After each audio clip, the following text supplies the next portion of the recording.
থাকতো তো এডি করতে, তোর যদি এরিয়া থাকতো তো এডি করতে। দে দে না না। কেলেগা কেলেগা আমি তো বুঝছি। এটা আর মারছে। এই কাজ আছে। চুপ না না ভাই। 12টার দিকে একটা টুলটে বিজ্ঞাপন দেখতে পাই যে এক রুমের বাসা ভাড়া দেওয়া হবে। মানে বিষয়টা এরকম যে তারা হাজব্যান্ড ওয়াইফ থাকে, এক রুমে ব্যাচেলর সাবজেক্ট দিবে থাকবেন। আমি তাদের দেওয়া নাম্বারে যোগাযোগ করি, যোগাযোগ করে তাদের যে ওই পোস্টে যে দেওয়া নাম্বারটা আছে, পোস্টের দেওয়া নাম্বারে যোগাযোগ করার পরে আমি সাথে সাথে বেরোই, কারণ আমি তখন বেরোচ্ছিলাম, যখন টুলেট পোস্টটা দেখলাম তখন বেরোচ্ছিলাম। তো ভাবলাম যে গাগিনাপাড়ি যেহেতু যাচ্ছি বাসাটা দেখেই যাই।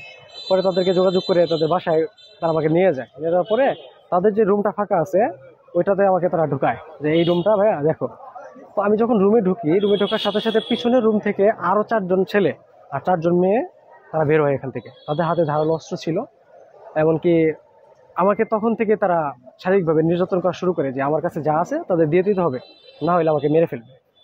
এখন অনেকক্ষণ তারা আমার কাছ থেকে, আমি অনেক রিকোয়েস্ট করার পরে যে না আমি কেন দেবো, আসলে আমি তো স্টুডেন্ট মানুষ, সব কিছু বুঝাই যে আমি তো আসলে কিছু করি নাই, কেন আসলে আমার সাথে এরকম হচ্ছে। তারা আমার কথা শুনে না, বরং আমাকে তারা আরও নির্যাতন করা শুরু করে। পরে এক পর্যায়ে লাস্টের দিকে তারা আমার ফোন ল্যাপটপ সব কিছু নিয়ে সব কিছু রিমুভ করে দেয়, মানে অল ডাটা রিসিভ। হ্যাঁ, ফোন ল্যাপটপ, আমি তো ল্যাপটপ সার্ভিসে নিয়ে গেছিলাম, ফোনটা আমার পরে গেছিলো, সব কিছু ডাটা রিসিভ করে দেয়। রিসিভ করে দেওয়ার পরে এক পর্যায়ে যখন আমার ফোনে দেখতে পাই যে আমার ডাচ বাংলা অ্যাকাউন্ট আছে, অ্যাকাউন্ট চেক করে দেখে যে আমার কিছু টাকা আছে। তো ওইটা নেওয়ার জন্য ওরা 4:40-এর দিকে, ডাচ বাংলা নেওয়ার আগে তারা আমার কাছ থেকে একটা লিখিত অভিযোগ দিয়েছিল যে আমার কাছে যা ফোন আছে বা এগুলো আমি বুঝে পাইছি, সব কিছু আমি বুঝে পাইছি, যাতে ওদের কোনো দোষ না থাকে। মানে ওরা যে ট্র্যাপটা সাজাইছে ওরা আমাকে বারবার ব্ল্যাকমেইল করে যেত আর কি। মানে যে মানে ওরা যেভাবে ভিডিও করছে, মনে করবেন যে আমি ম্যাচে মেয়ে নিয়ে এসে ধরা পড়ছি, মানে একটা ট্র্যাপ ওদের একটা। কি ধরনের ভিডিও বানাইছে? মানে ভিডিও বানাইছে যে কয়েকজন মিলে আমাকে মারতেছে, এরকম একটা ভিডিও, যে আমি চুরি করতে যাই ধরা পড়ছি। বিষয়টা এরকম ভাবে তারা একটা ট্র্যাপ, এলাকার মানুষ মিলে একটা ট্র্যাপ সাজানোর চেষ্টা করতেছিল যে একে ট্র্যাপে ফেলতে পারলে কিছু টাকা পাবো আর কি। পরে ওই তারা যেভাবে ট্র্যাপটা সাজাইছে ওই ট্র্যাপ অনুযায়ী আমাকে একটা লিখিত জবানবন্দি নেয়, যাতে সবাই বুঝতে পারে যে না আমি আসলে এটা অকারেন্স করছি।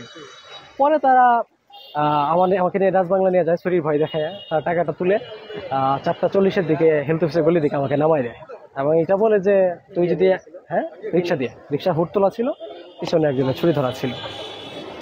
পরবর্তী রিক্সা 2 জন ছিল, ছিল, আমি ছিলাম, হ্যাঁ 3 জন।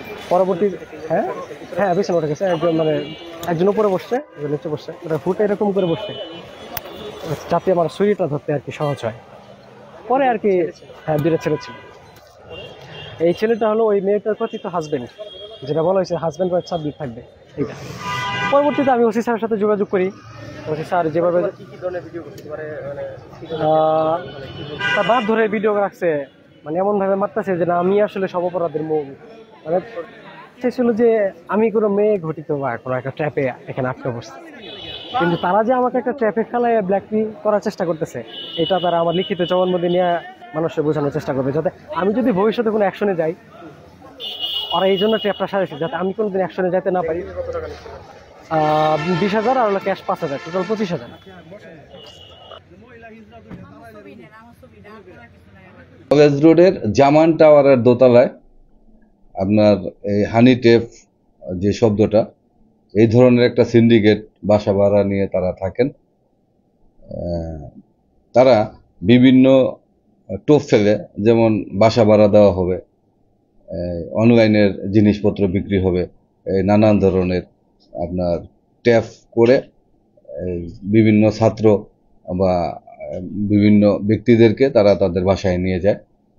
তারই ধারাবাহিকতায় আমাদের যে এই মামলার ভিকটিম, তাকে আপনার এই বাসা ভাড়ার কথাকে তাকে ওই জামান টাওয়ারের দোতলায় নিয়ে প্রথমে 4 জন মেয়ে আর তাদের সাথে আরও কিছু ছেলে ছিল, তারা তাদেরকে টর্চারিং শুরু করে, মারপিট করে তার আইফোন, ল্যাপটপ এবং তার সাথে থাকা 5,000 টাকা তারা নিয়ে যায়। পরবর্তীতে আরও চাঁদা দাবি করে। তখন সে নিকটবর্তী আপনার ব্যাংকের বুথ থেকে, এটিএম বুথ থেকে আরও 20,000 টাকা তুলে দেওয়ার পরে আবার তাকে বাসায় নিয়ে আসে, এনে আবার টর্চারিং শুরু করে 4 লাখ টাকা চাঁদা দাবি করে। তখন সে তার বাড়ি এবং তার যে বাসস্থানে থাকেন তিনি, সবকিছু মিলিয়ে আর টাকা দেওয়া সম্ভব না হওয়ার কারণে তাকে আরো ব্যাপক মারপিট করে। একটা পর্যায়ে সে তার বাবা অসুস্থ, কিডনি সমস্যা, ক্যান্সার এই সমস্ত বলার পরেও তার প্রতি নিষ্ঠুর আচরণ শুরু করে। তখন তাদের মধ্যে একজনে বলে, ঠিক আছে বাবার যেহেতু ক্যান্সার, ওকে এবারের যাত্রায় মেরে ফেলার দরকার নেই, তাকে ছেড়ে দাও। তখন তাদের মধ্যে কিছুক্ষণের মধ্যে মানে আপনার সিদ্ধান্ত হয় যে তাকে বের করে দেবে। ওই ছেলে বের হয়ে থানায় আসার সাথে সাথে আমাদেরকে জানানোর পরে আমাদের একাধিক টিম সেখানে কাজ শুরু করে এবং তাৎক্ষণিক আমরা এই হানি ট্যাবের সদস্যদের 2 জনকে গ্রেপ্তার করতে সক্ষম হই এবং তাদের জিজ্ঞাসাবাদের মাধ্যমে তাদের বাসা এবং তাদের দেখানো মতে আমাদের যে ভিকটিম তার হারানো ল্যাপটপ, মোবাইল ফোন এবং তার থেকে নেওয়া 5 এবং 20 টোটাল 25,000 টাকা উদ্ধার করতে সক্ষম হই। তাই এই আসামিদের বিরুদ্ধে নিয়মিত মামলা এবং তাদেরকে জিজ্ঞাসাবাদ করে আরো আসামিদের নাম ঠিকানা পাওয়া গেছে। তাদেরকে গ্রেপ্তার অভিযান অব্যাহত আছে আইনগত ব্যবস্থা নিয়ে। আর 2 জন আসামিকে আমরা এই মামলায় গ্রেপ্তার দেখে বিজ্ঞ আদালতে সোপর্দ করেছি।